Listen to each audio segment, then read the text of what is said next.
Every time you buy what you don't need, you trade your future for someone else's profit.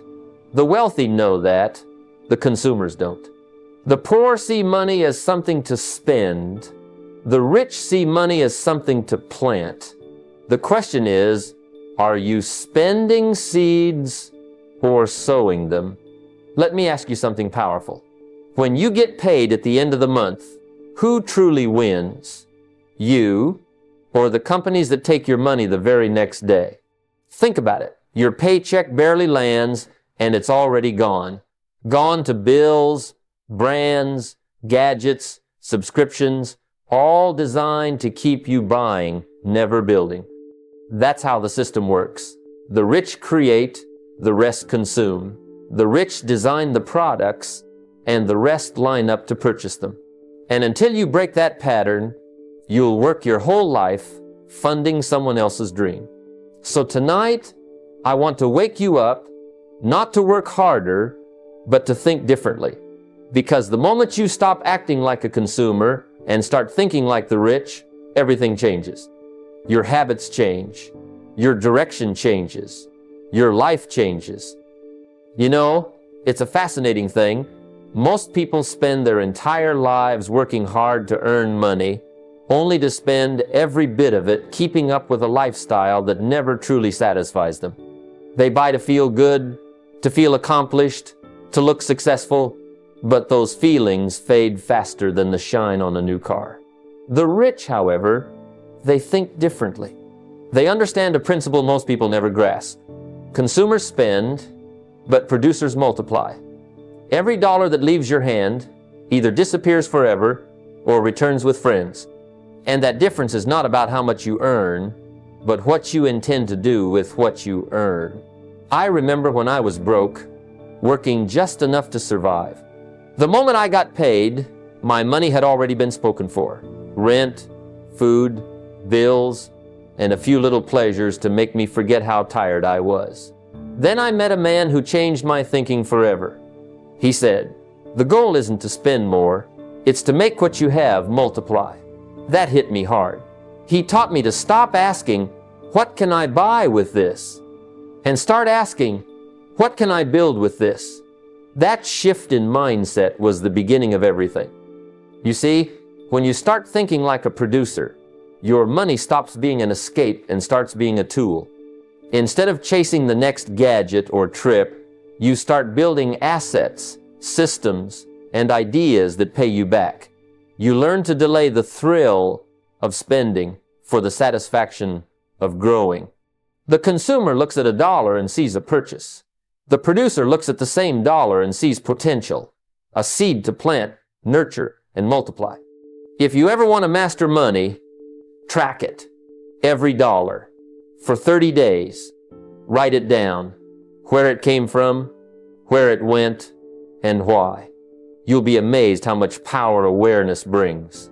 Then, before you buy anything, ask yourself, will this make me money or cost me money?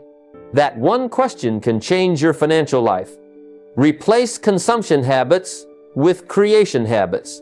Read instead of scrolling. Build instead of buying. Learn instead of escaping. Because here's the truth. The consumers will always serve the producers. The question is, which one do you want to be? Most people live their entire lives trading time for money. They clock in, they clock out, and they hope that somewhere between those hours, life will finally get better. But it rarely does. Because time is limited, you can't stretch it, you can't store it, and once it's gone forever. The wealthy understand something most never do. The goal isn't to trade your time, it's to trade your value. See, the consumer mindset says, how many hours can I work? But the producer mindset says, how much value can I create? That single shift separates those who just survive from those who build empires. I remember the first time I truly understood this.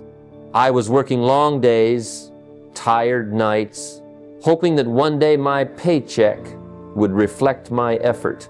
But then I realized People don't pay for effort, they pay for value. You can spend 10 hours doing something anyone can do, or you can spend 1 hour doing something that changes lives, solves problems, or moves the needle for someone else.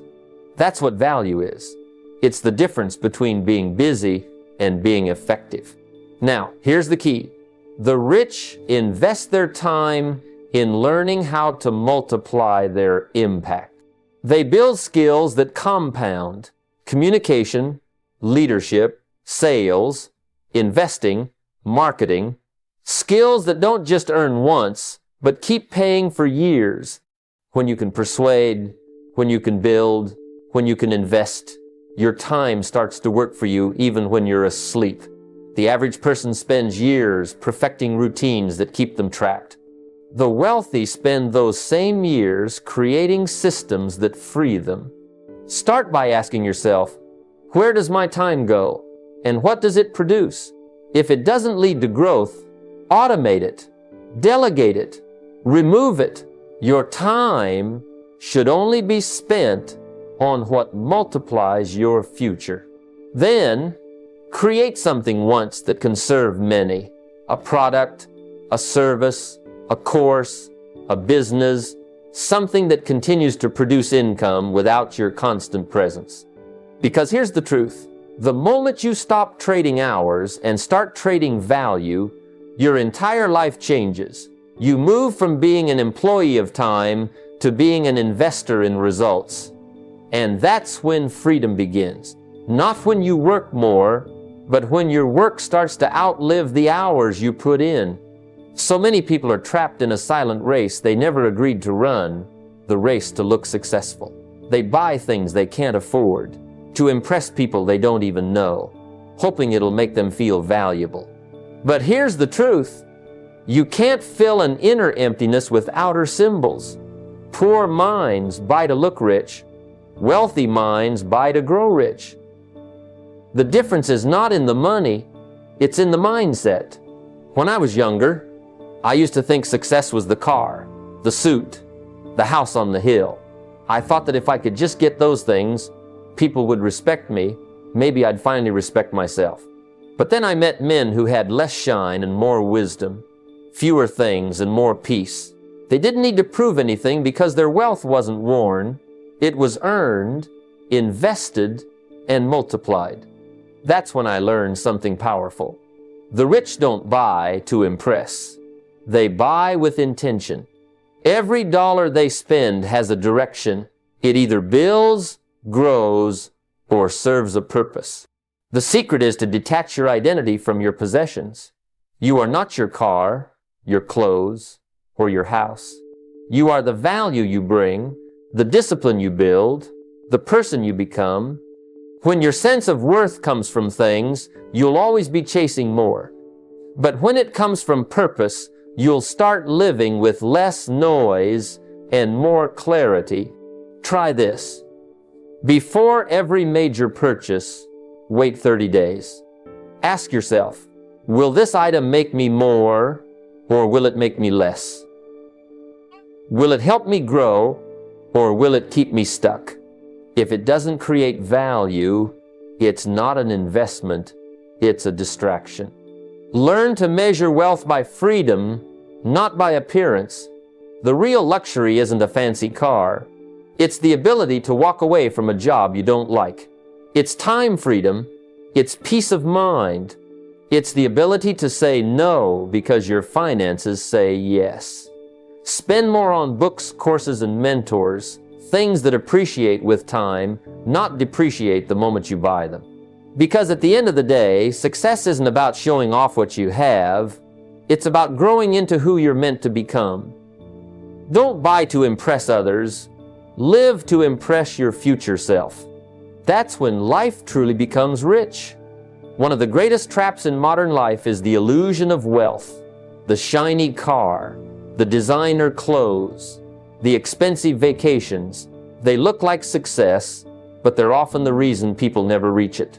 Most people spend their whole lives accumulating liabilities that look like luxuries, while the wealthy quietly collect assets that look like opportunities. The difference is simple. One drains your future, the other sustains it. When I was just starting out, I used to admire those who seemed to have it all. The big house, the flashy watch, I thought that's success. But then I learned to ask a different question. Does it make money or does it cost money? That single question changed my financial life. Because a car that looks good in the driveway but empties your bank account every month is not wealth, it's a liability dressed up in luxury. Real wealth is invisible. It's the business that earns while you sleep, the stock that pays dividends, the property that grows in value while others spend theirs away. The rich understand this principle deeply. They know that every dollar has a job, and if that dollar isn't working for you, it's working for someone else. That's why before buying anything, you must classify it clearly. Is this an asset or is it a liability? If it puts money in your pocket, it's an asset. If it takes money out, it's a liability. Simple rule, powerful truth. Once you understand this, the strategy becomes clear. Redirect your spending from things that drain you to things that sustain you. Invest in income-producing assets, a rental property, a portfolio of dividend stocks, or a small business. And here's the secret. When those assets start producing profits, don't rush to upgrade your lifestyle. Reinvest them. Let your money grow more money before you let it buy you pleasure. I remember saving every extra dollar I could to buy my first piece of property instead of a new car. It wasn't easy. It didn't feel glamorous. But years later, that decision bought me something no car ever could. Freedom.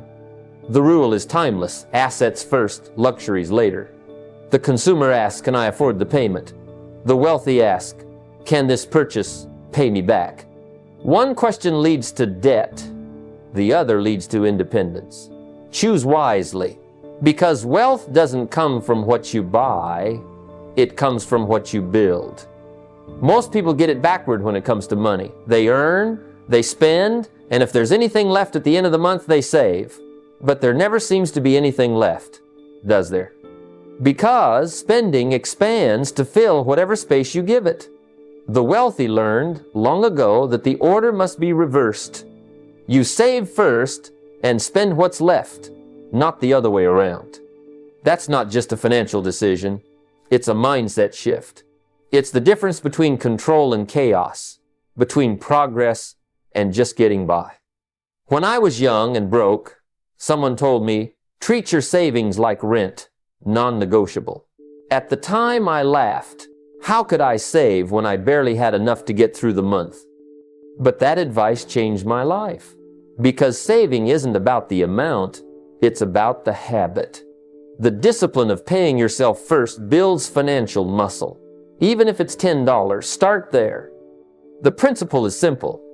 If you can't save a little when you earn a little, you won't save when you earn a lot.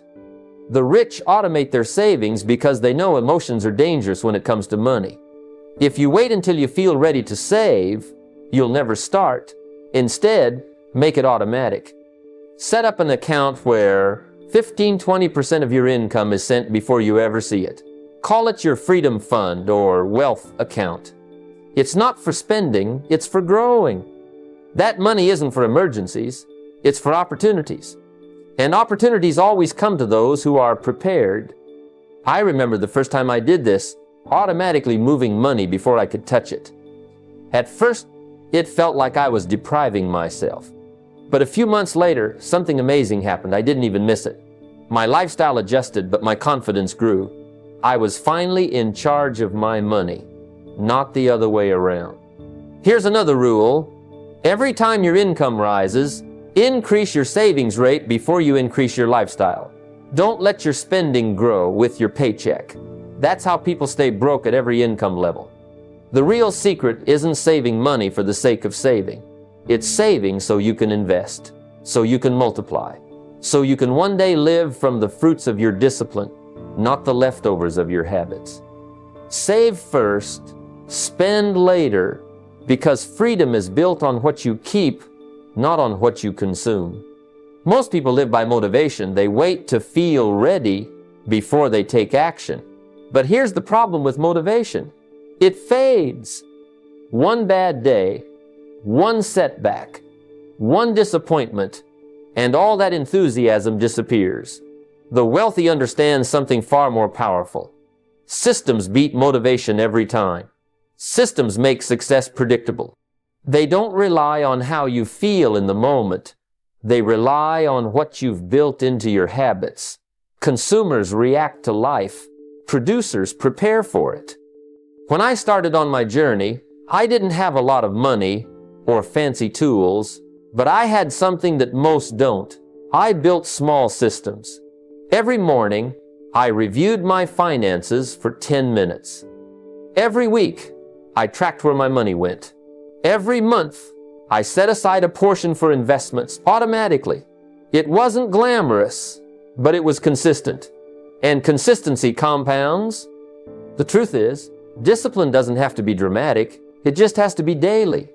You see, the consumer mindset is always looking for reasons, excuses, why something can't be done. I'll start saving next month. It's not the right time to invest. I'll learn about money when I have more of it. That kind of thinking keeps people stuck for decades. The wealthy build systems that make action automatic so excuses have no room to breathe. They don't ask, will I save this month? Because it's already set up to happen. They don't ask, should I study something new today? Because it's already part of their schedule. I remember a time when I was struggling to stay consistent. My mentor told me, if you're depending on motivation, you'll lose to someone who's built a system every time.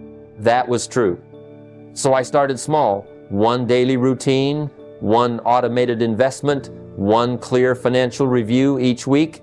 Those small actions built a structure that no emotion could break. When I didn't feel like it, the system carried me. When life got busy, the system kept going. Every wealthy person I've met has systems that make success inevitable. Daily reviews, monthly tracking, quarterly net worth check-ins. Not because they're obsessed with money, but because they're obsessed with progress. Progress fuels discipline, and discipline builds wealth. So don't wait for motivation.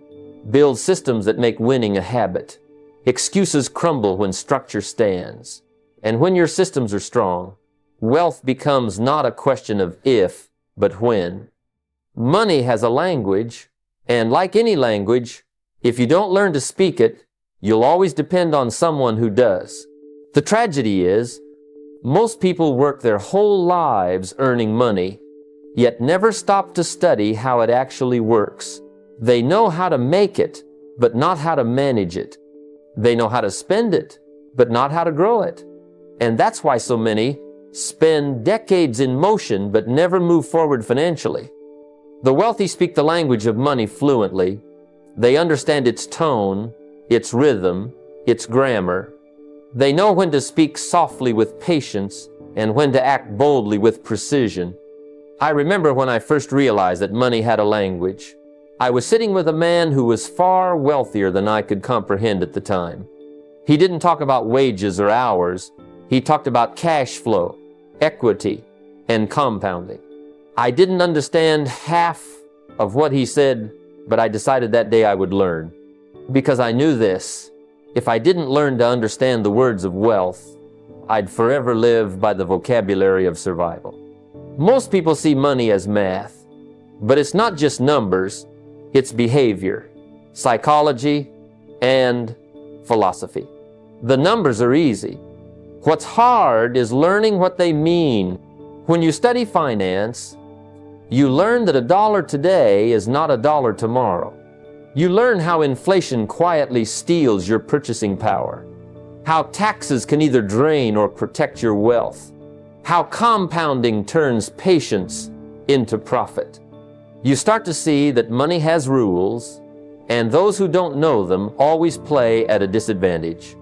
I often tell people, read one financial book a month, study balance sheets, income statements, and cash flow. Even if you're not in business, because your household is a business, Learn how to make your money grow while you sleep. Learn how to spot opportunities others overlook. Every hour spent learning about money multiplies your earning potential for life. When you speak the language of money, the world opens in new ways. You stop fearing risk because you understand it. You stop chasing income because you can create it. You stop trading time for money because your money starts working for you. So learn the language, study the grammar of wealth. Because the day you become fluent in money is the day you stop working for it, and it starts working for you. Before you invest in the market, invest in the mind. Your greatest asset will never be a stock, a property, or a business. It will always be you.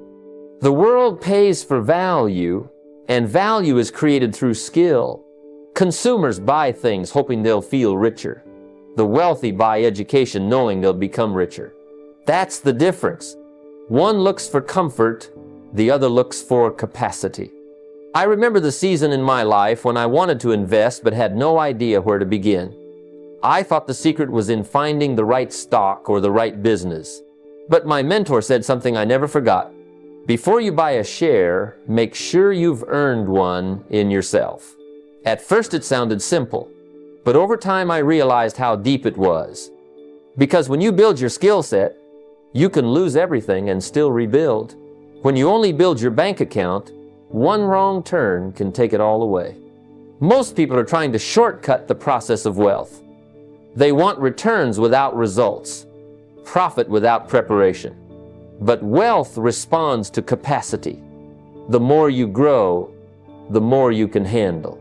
The marketplace doesn't pay for what you know. It pays for what you can do with what you know. The person who can communicate ideas, close deals, solve problems, or lead others will never run out of opportunities. That's why I tell people, before you invest in assets, invest in ability. Take a course every quarter, something that sharpens your edge. Learn the skills that create leverage. Selling, leadership, communication, marketing, investing. And don't just learn them once, revisit them. Skills fade without use, just like muscles. Read books that challenge your thinking. Study the habits of those who excel in your field. Practice speaking and writing clearly, because communication multiplies every other skill you have. You might be brilliant, but if you can't express your ideas, your brilliance is trapped. Every time I invested in my mind, my income followed. Not overnight, but always. Because your earning power rises to meet your learning power. You can't outperform your own level of growth. The rich know that. They spend money not just to make more, but to become more. So before you buy a stock, buy a skill. Before you chase profit, chase growth. Because when you invest in your abilities, the returns never stop. Your mind compounds faster than any market ever will. Most people live for Friday night. They work hard all week, not to build a future, but to escape the present. They trade 5 days of their life for 2 days of freedom, and they repeat that cycle for 40 years. The rich don't think that way. They don't chase weekends, they chase freedom. They understand that true wealth isn't built in bursts of excitement, but in steady, deliberate effort over time. Consumers think in moments, the wealthy think in decades. When I first started in business, I wanted results fast. I wanted success tomorrow. But life doesn't reward impatience, it rewards persistence. My mentor told me, success is a few simple disciplines practiced every day. I didn't fully grasp it then, but I practiced it anyway. Over time, I realized that big results come from small routines. You don't build an empire in a weekend. You build it brick by brick, habit by habit, decision by decision. The problem is, most people are addicted to short-term pleasure. They want to feel good now, to buy now, to rest now, to indulge now. But every short-term reward takes a piece of the long-term dream. The rich delay gratification. They understand that the sacrifice of comfort today is the seed of freedom tomorrow. When you save instead of spend, when you learn instead of scroll, when you invest instead of waste, you're buying your future at a discount. That's why I always tell people to write down their long-term vision, 5 years, 10 years, in clear, vivid detail. Where do you want to live? How do you want to earn? What kind of person do you want to become? Because if you don't know where you're going, every distraction will look like an opportunity. Review that vision daily. Remind yourself why you're doing what you're doing. The days might feel small, but the direction must stay big. Each day, do one thing that your future self will thank you for. Read a few pages. Save a few dollars. Learn a new concept. These actions may seem tiny, but they compound, and compounding is the miracle of wealth. It's not the grand decisions that shape your destiny. It's the small, consistent ones. So stop chasing weekends. Start chasing wisdom. Think long-term, but act daily. Because freedom isn't found in a single decision, it's earned through 1,000 small ones that most people are too impatient to make. Everything you see around you, every app on your phone, every book on your shelf, every song you stream, was created by someone who stopped consuming and started producing. Every time you buy, you're helping someone else build their dream, and there's nothing wrong with that, unless you never decide to build your own. Consumers keep the economy running. Creators keep wealth flowing to them. The question is, which side of that equation do you want to be on? I learned early in life that everything I admired, the clothes, the music, the technology, was designed by someone who chose creation over consumption. While most people were busy using things, a few were busy building them. And that's where the real shift happens. When you stop asking, what can I get? And start asking, what can I make? That one question can change the direction of your entire life. Most people are stuck in consumption mode.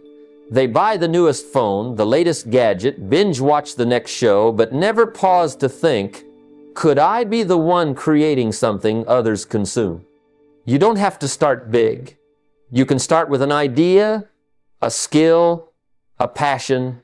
Maybe you write, maybe you teach, maybe you design or fix or build. Whatever it is, start creating something of your own, something that adds value. When I began teaching, I didn't think of it as building wealth. I just wanted to share what I'd learned. But that act of creation turned into books, recordings, and events that continued to produce income long after the work was done. That's the beauty of creation. It keeps paying you even when you're asleep. Consumers trade money for momentary satisfaction. Creators trade effort for enduring results. So here's the challenge. Every week, create something. Write an article, record a lesson, design a product, offer a service.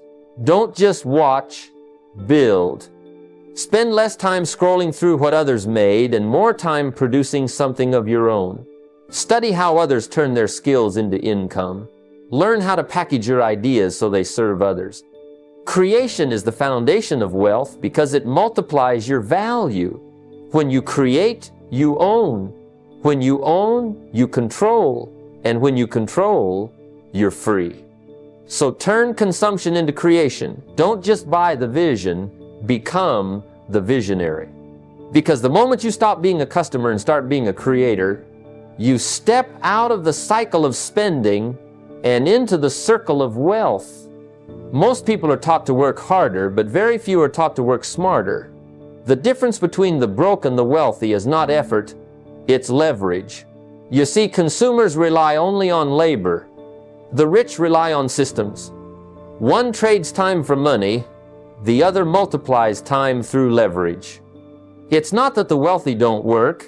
They just build frameworks that allow their work to keep producing results long after the effort is done. When I was young, I believed the key to success was hard work. So I worked like a man possessed.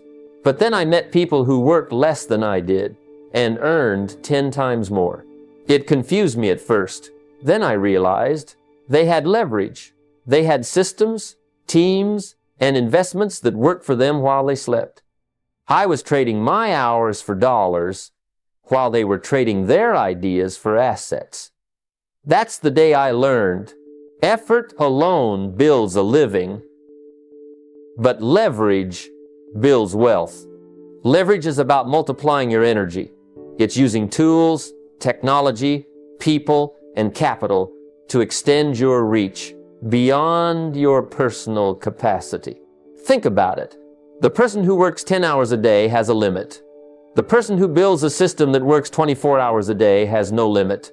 The one who earns only when they show up stays tired. The one who earns even when they rest stays free. That's why the rich build leverage into every part of their lives. They automate repetitive tasks, delegate what others can do, and focus their energy on what only they can do. They invest in digital products, assets, and businesses that scale beyond their personal time. They don't see money as something to spend. They see it as a worker. Every dollar they earn gets an assignment. It goes out, works, and brings back more. Start simple. Automate your bills. Schedule your savings. Outsource tasks that cost you time but not much money. Use the tools available. Technology has made leverage more accessible than ever. Learn to create something once and let it pay you many times. A course, a book, a design, a product, a service that scales. The goal isn't to escape work, it's to design work that escapes you. Because when you master leverage, your income is no longer tied to your effort. You stop counting hours and start counting impact. And that's when you move from survival to significance. You can't build a wealthy life surrounded by people committed to staying broke. The truth is, mindsets are contagious.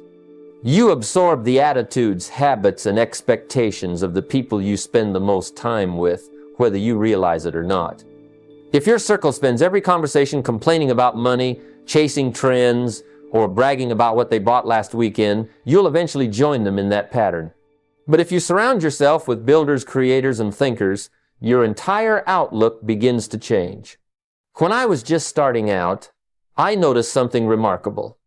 The people I admired, the ones who seemed to live with purpose and direction, didn't waste time gossiping about others or flaunting possessions. They were always talking about ideas, opportunities, and strategies. They weren't comparing what they had, they were discussing what they were becoming. I started spending more time with those kinds of people, and it shifted everything. Because the conversations you're part of eventually shape the life you live. If you're constantly surrounded by spenders, you'll start thinking like one. You'll begin to see buying as an achievement instead of growth. You'll begin to measure success by appearance instead of progress. But when you surround yourself with builders, entrepreneurs, investors, learners, you start asking different questions. Instead of, what should I buy next? You start asking, what can I create next? Instead of, how much did that cost? You start asking, how much can this earn? The shift seems small, but it's life-changing. I remember one meeting early in my career where I was the least successful person in the room. At first, I felt uncomfortable, but then I realized that's exactly where I needed to be. Because every conversation stretched my thinking. I left that room not with envy, but with energy. That's the power of proximity. When you spend time around people building something, you start believing you can build too. So take a good look at your circle. Are your friends encouraging your growth or excusing your stagnation? Do they push you to learn or do they pressure you to spend? If you want to change your life, start by changing your environment. Attend seminars, read with thinkers, join groups where money is discussed as a tool, not a trophy.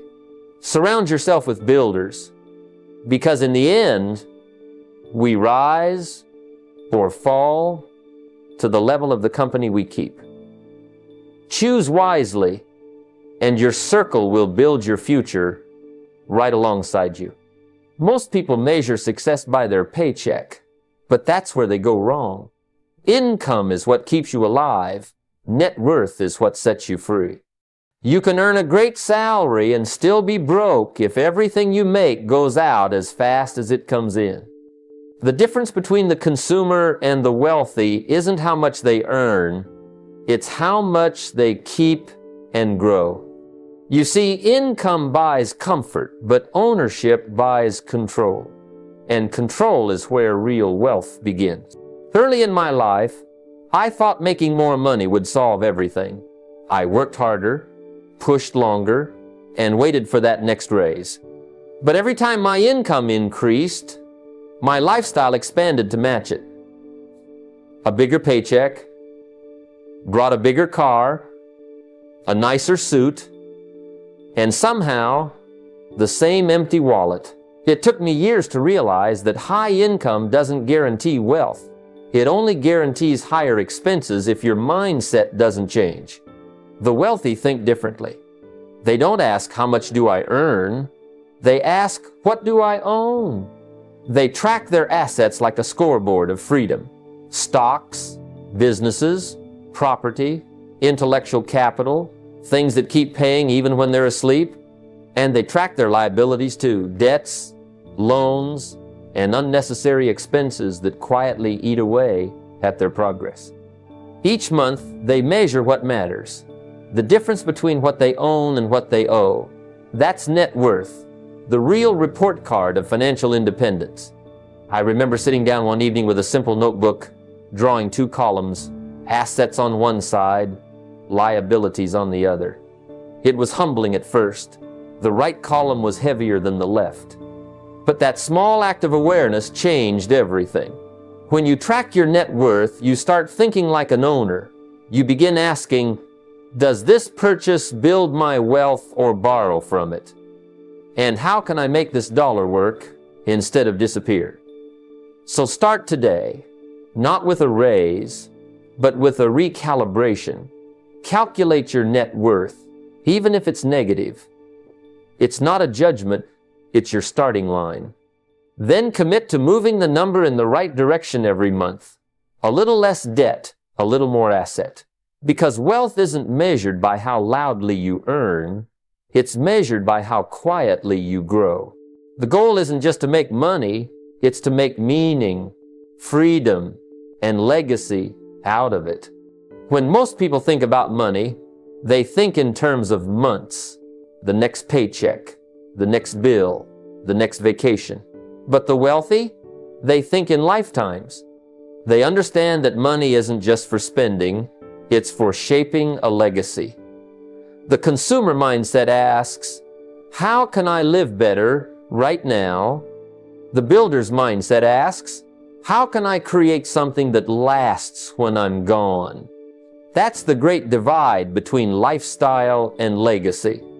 I remember a time when I thought success was a fancy car in the driveway and a suit that turned heads. But after a while, I realized the applause fades and the bills remain.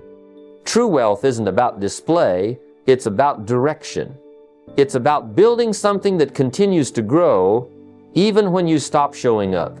When I began to shift my thinking from what I could consume to what I could contribute, everything changed.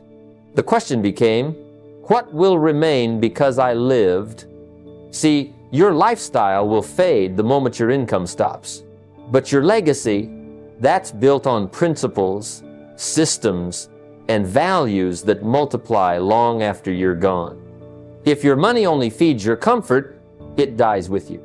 But if it feeds a vision, education for your children, opportunities for others, businesses that employ people, or investments that sustain causes, then your wealth becomes eternal.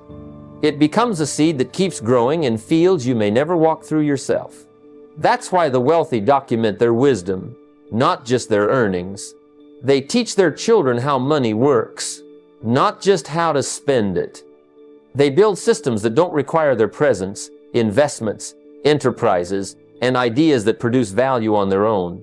And perhaps most importantly, they connect their money to meaning. Because when your wealth serves a purpose beyond your comfort, it gains power beyond your lifetime. So start thinking legacy today. Create an investment plan that outlasts your career. Write down what life has taught you about work, character, and value. Pass down wisdom, not worry. Let your money serve a purpose, to educate, to build, to give, to grow. Because one day, the house, the car, the clothes, they'll all fade. But the lives you touched, the systems you built, and the seeds you planted, those will whisper your name long after you're gone. And that, my friends, is true wealth. Most people hear the word debt and feel fear, and that fear is justified. Because for most, debt is a trap, a chain that keeps them running just to stand still. But the wealthy see it differently. They see debt as a tool, a lever, that when used with wisdom, can lift them higher than their own strength could ever take them. The poor use debt to look rich.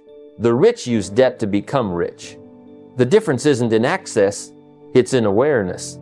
When I was younger, I borrowed money for things that had no return. A new car, a bigger house, things that glittered for a season but drained me for years. Every payment was a reminder that I had traded my future for a moment's pride. It wasn't until I began studying wealth that I understood. Not all debt is bad, but all debt must have a plan. Productive debt builds you, destructive debt binds you. One multiplies your income, the other multiplies your regret. You see, the rich don't fear debt because they never borrow for pleasure, they borrow for purpose. They use other people's money to acquire assets that produce income. Real estate, businesses, or education that expands their ability to earn. When a business owner takes a loan to buy equipment that doubles production, that's productive debt. When an investor borrows to acquire an income-generating property, that's strategic leverage. But when someone borrows to upgrade their phone, their car, or their lifestyle, that's financial slavery disguised as convenience. Before you ever take on debt, ask yourself, will this make me money or cost me money?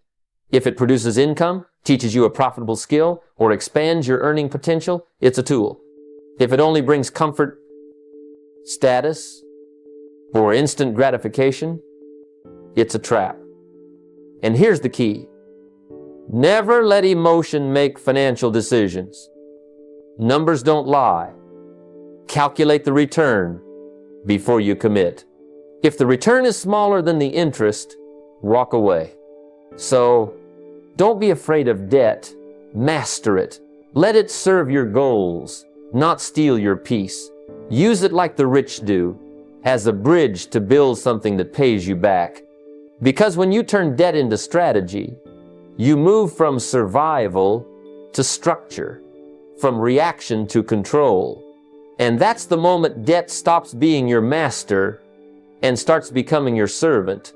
Every day, most people walk past opportunities, disguised as problems. They complain about delays, about poor service, about rising prices, about inefficiency, never realizing that every complaint is a signal. It's the marketplace whispering, here's a gap, here's where value's needed. But only a few listen. The rich have trained their eyes and ears differently. They see problems as profit in disguise.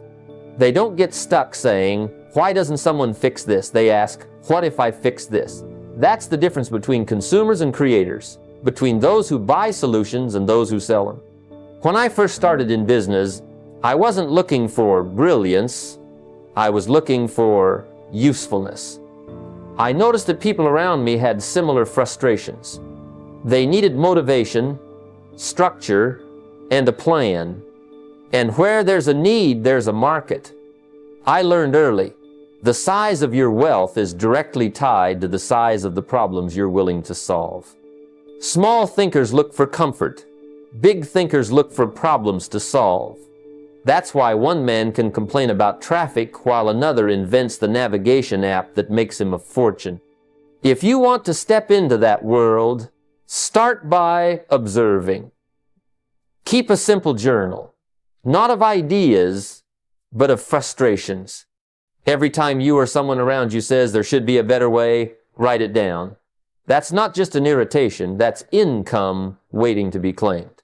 Then ask yourself, who else faces this problem? How painful is it? And what would they pay for relief? The richer the pain, the richer the reward. The marketplace rewards problem solvers, not wishful thinkers. Now, don't just dream about the perfect solution. Test one idea every quarter. Start small. Talk to people. Gather feedback.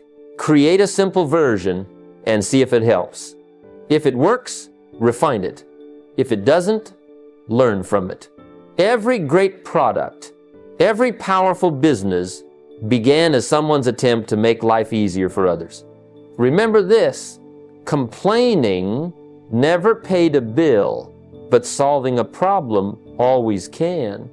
So, instead of saying, I can't afford this, start asking, what can I fix that would afford it for me? The moment you stop seeing problems as burdens and start seeing them as opportunities, you move from being a consumer of life to a creator of wealth. My friends, the difference between the rich and the broke isn't luck, it's perspective. One sees life as a place to spend, the other as a place to build.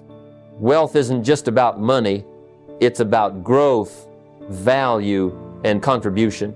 Stop thinking like a consumer who reacts and start thinking like a creator who designs. Your future won't change until your habits do. So tonight, make a decision. No more wasting, no more waiting. Learn, build, and multiply. Because the day you start thinking like the rich, you stop chasing money and money starts chasing you.